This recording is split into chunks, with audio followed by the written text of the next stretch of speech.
Let me just confirm.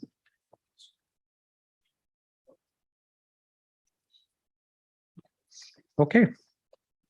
We are ready to go. All right. Good morning, everyone.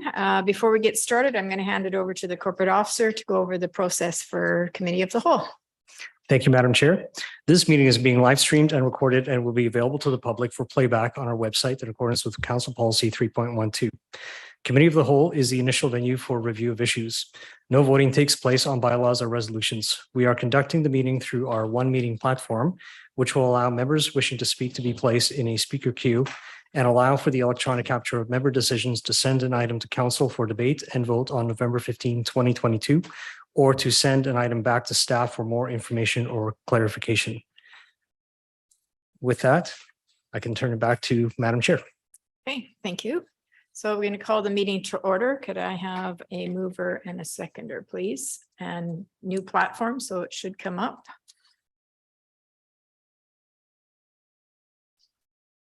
Okay, it's been moved and seconded, so I can now open the vote.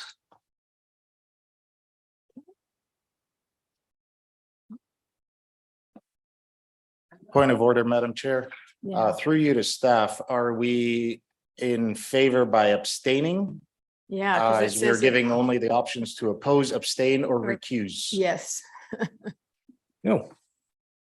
Apologies about that. Can we get some technical support?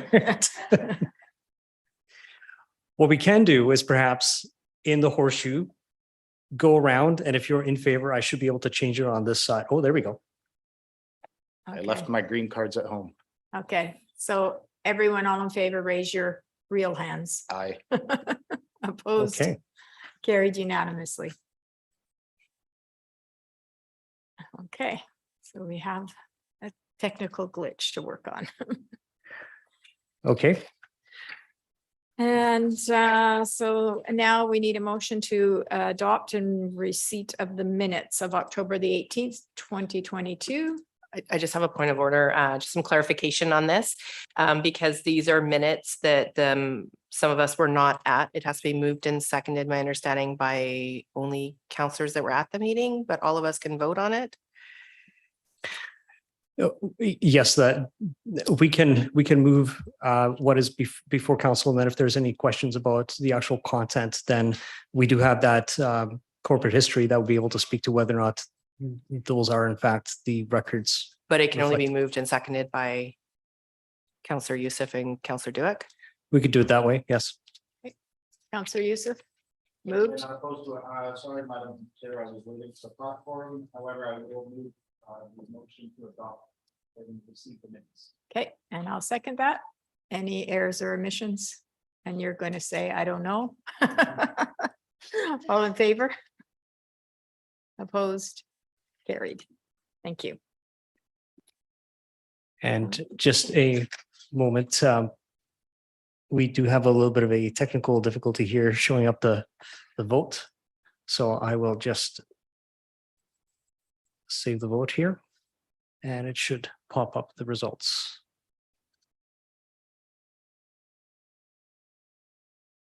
Yeah, it's just showing as waiting.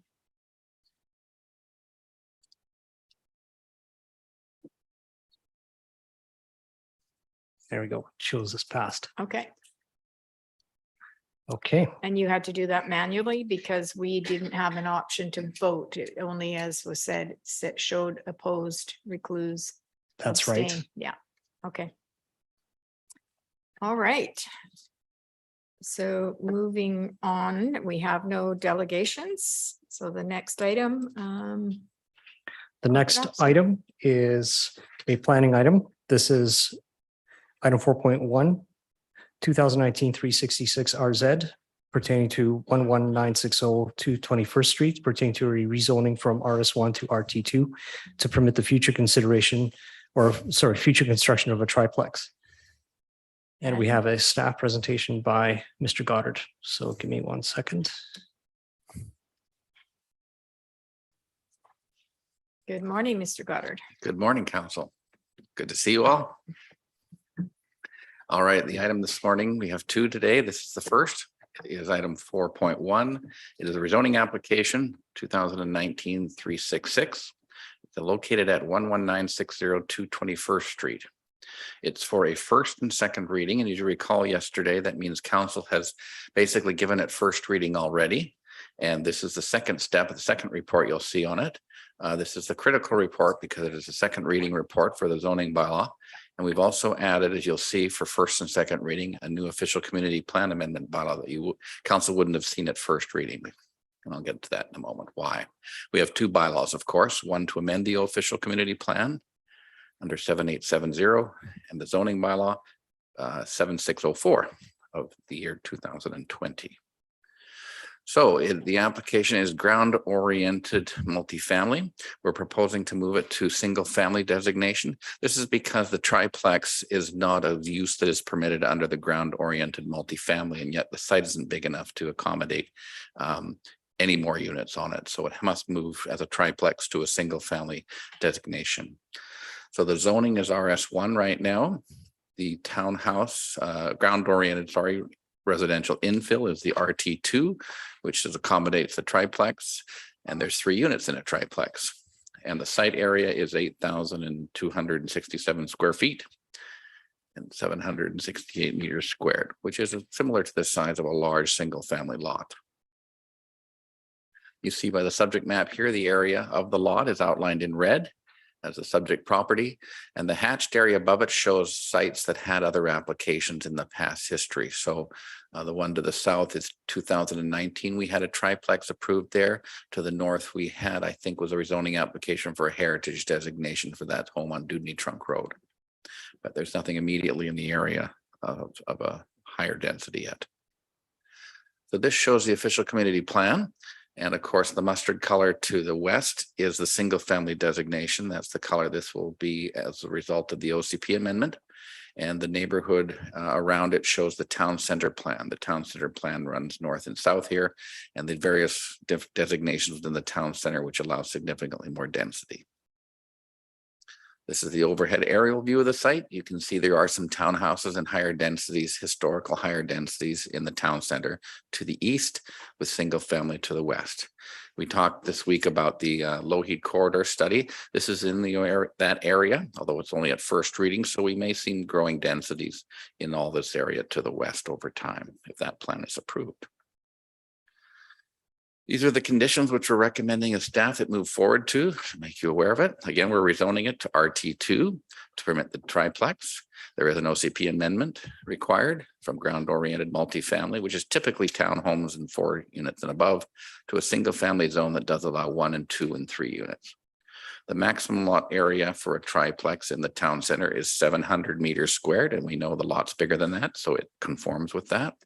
The building height of this building is 8 meters or 26 feet, which is really about 2.5 stories, which is less than a residential zone of 31 feet or 9.5 meters. So it should be shorter. A variance to reduce the lot width from 20 meters to 19.5, which is only about 1.5 feet, will be the subject of a future report to council when you'll see that in the future if the application proceeds to final. The application, of course, is adding 2 new homes to the site as opposed to the one there now. And so he has to pay the community amenity charge. And that's a rate of $5,700 per dwelling times 2 is $11,400. And we'll collect this at the final reading stage if it proceeds that far. This quickly is the site plan for your information. There shows the front of the street is on your left and on the right is the rear, and the home faces in a kind of a single family form design facing the street with the other units tucked behind as a way to hide them. This is a quick review of the building. Again, it's a single family home front to the street, as there are single family home in the area, and the other homes are attached at the back. You access the units by driving into the site and taking a southern route to the garages. Here's a landscaping plan showing how it will look towards the street and the surrounding neighbors. So we're recommending it move forward. Because of an official community plan amendment, we're recommending that the applicant will hold a DIM meeting, which is the development information meeting. Council considered it unnecessary to do this earlier, and thus we're just holding a public hearing for this item because it's only 3 units. It's moved forward under the capital management expenditure plan and waste management plan, which we must conform to, and it does, and it's consistent with those plans. We have an official community plan bylaw, 7870/2022. We're recommending it be given first and second reading, so they run in parallel with the rezoning bylaw, and they can go to the same public hearing.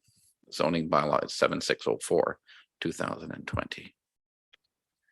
We're recommending the conditions moving this forward are as follows. We'll need a rezoning servicing agreement. This deals with the servicing of the site and covering the cost to do that work. We'll need approval from the Ministry of Transportation and Highway because we are within the 800-meter distance from the Lougheed corridor, which means the ministry must sign the zoning bylaw before we can approve it. We have an official community plan amendment to make a change to the town center area plan in the OCP.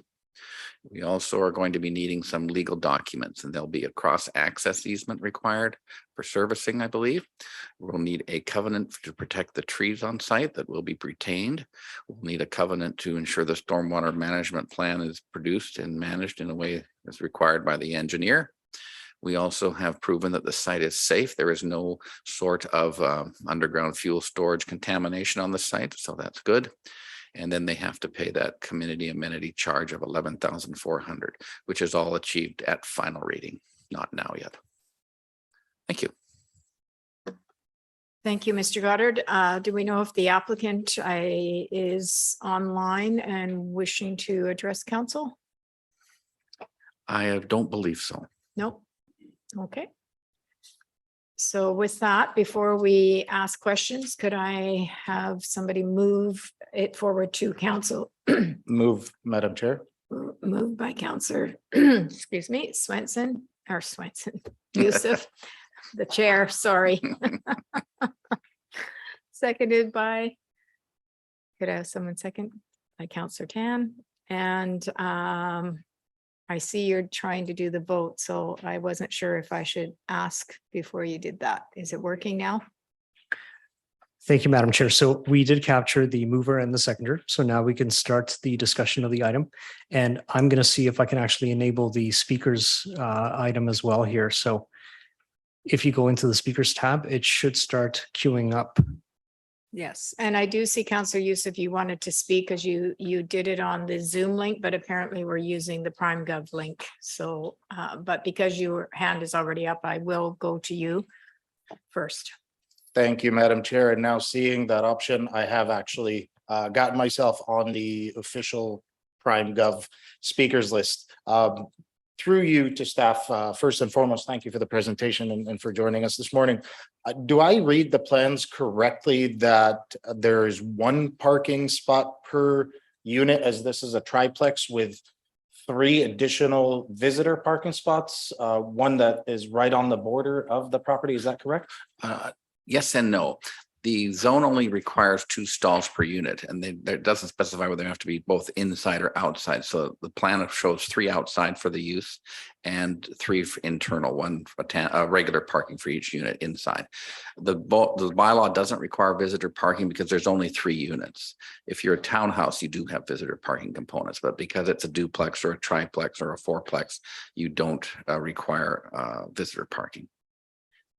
Thank you for that. And through the chair to staff. So just to clarify, the 3 parking units that are attached to the building, those are the indoor ones, and then there are 3 additional outdoor stalls. That is correct. Perfect. Thank you for They meet that. the bylaw. Yes. Thank you. And again, through the chair to staff, if all goes well, when would we predict that this application would be given 3rd reading approximately? Well, it will be probably going to council on the next council meeting, and then will be a public hearing in early December.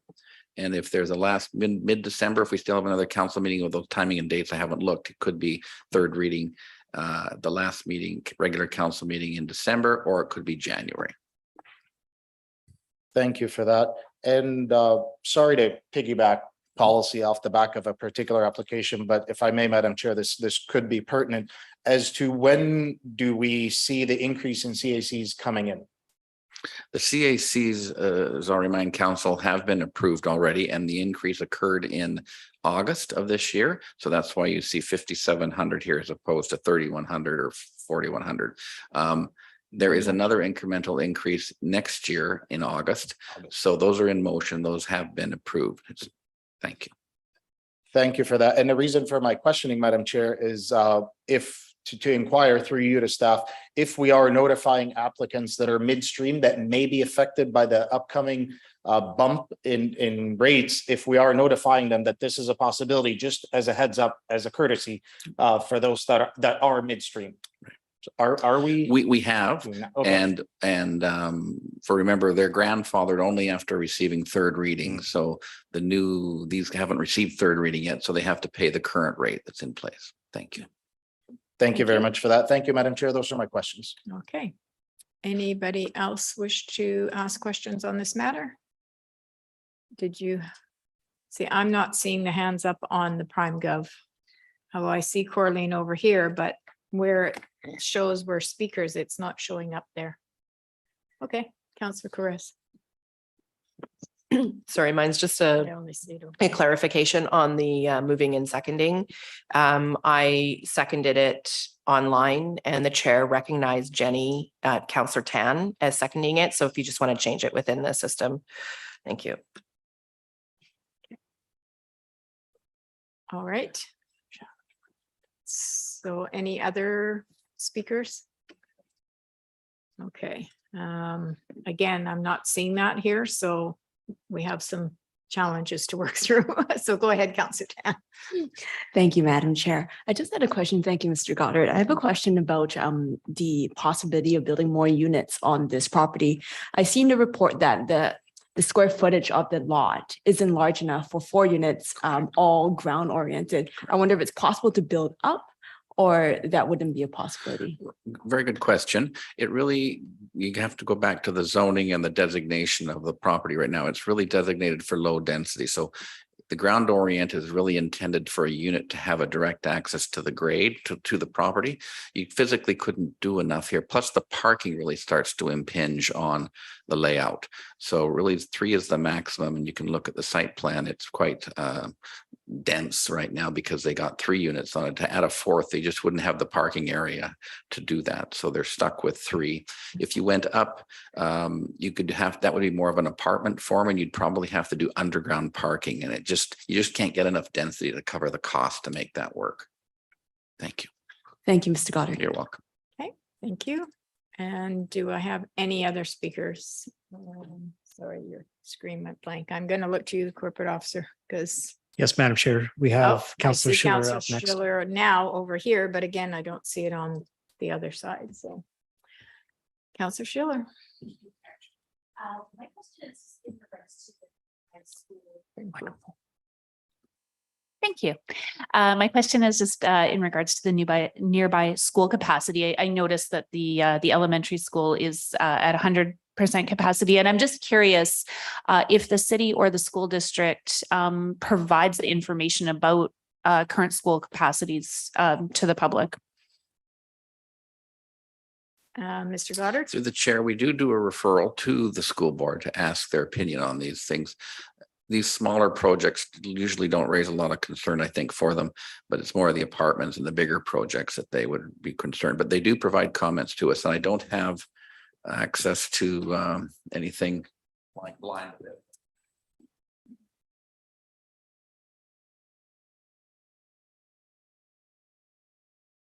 Yes, and there is information in the report Is there? Good. about Okay. the schools. Yeah, I was just sort of more thinking of prospective buyers and sort of their awareness of that issue.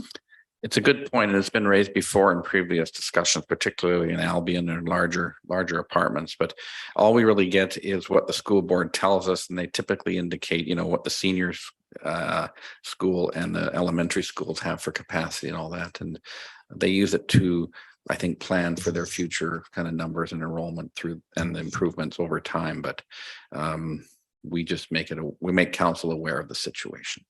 Thank you. Thank you.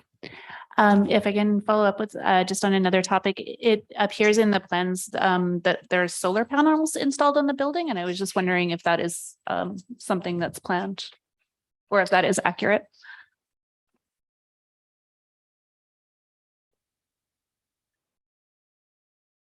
It certainly looks like it on the southern elevation, which is the side which would contain solar panels. So I would say, yes, that is the case. You can look at the perspective. So that's a choice the developer has made. Thank you. You're welcome. Thank you. So I'm not seeing any other speakers on the We have the list. second round. And anyone else wishing to speak on second round? No. Okay, so we're going to call the question, and this is just simply to move this application forward to the council meeting for decision making at next Tuesday's council meeting.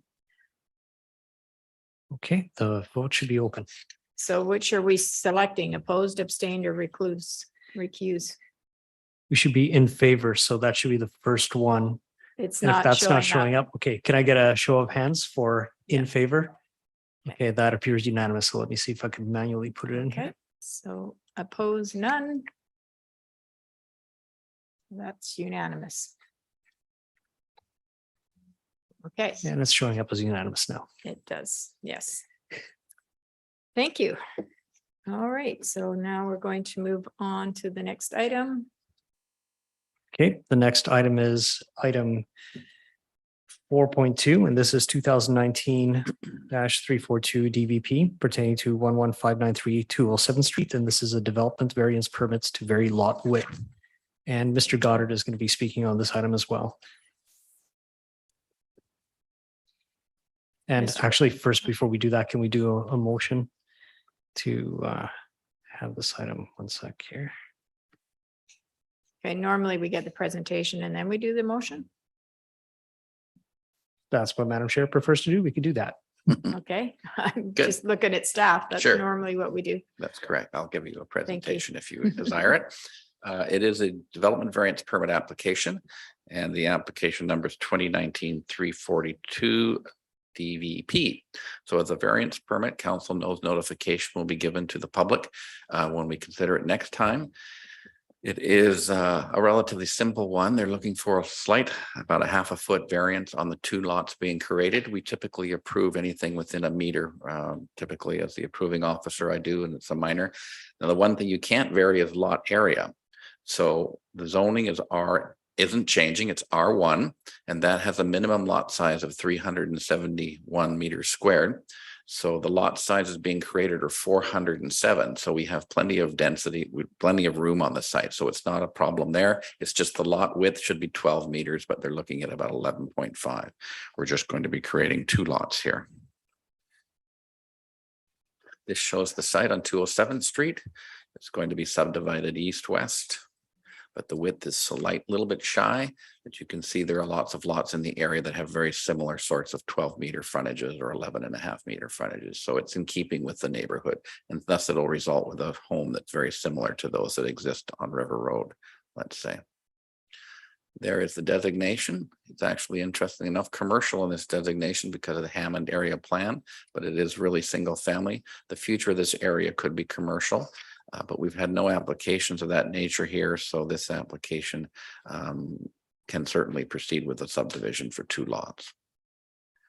There's the single family home that exists today north of the playing field. So we're recommending the application be approved. It's subject to create two single family lots. They'll, instead of being 12 meters, they'll be 11.47, which is about a foot difference in width, which is really not noticeable from a development perspective. Those are the proposed variances showing a slightly narrower lot, but the homes will be shown in the gray area there. And thus we're recommending that council approve this permit, and you will do that at the next council meeting. Thank you. Okay, so can I have a motion to move it forward, please? Moved by Councillor Youssef, seconded by Councillor Schiller. And you're going to do the vote again, or? One sec, Madam Chair. Let me see if I can actually get this registered correctly.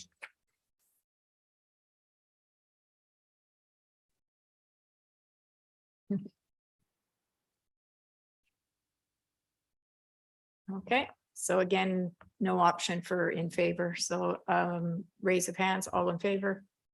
Oh, sorry, my apologies. Anyone wishing to speak to this matter? And I'm not seeing any questions. So I will ask one more time just to make sure that there's no one requesting to speak. So with that, all in favor? Opposed? Carried unanimously.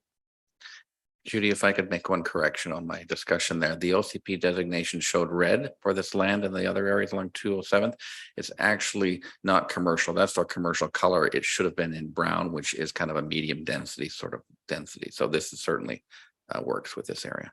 Okay, thank you Thank very you. much. Okay, so that was a very short committee of the whole, but we are now going into community forum.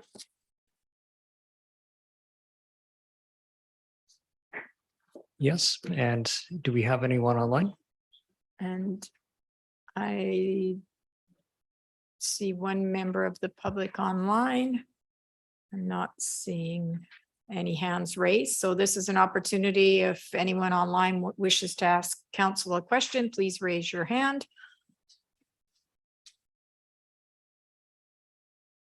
I'm not seeing any action. So with that, we'll move on.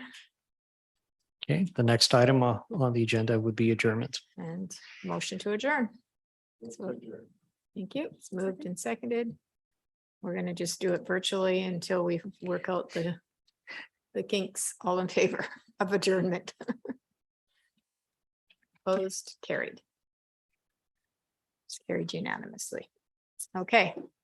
Now we have, We do have another meeting that starts at noon, so I would suggest we take we adjourn now and we meet back at noon. okay. Awesome.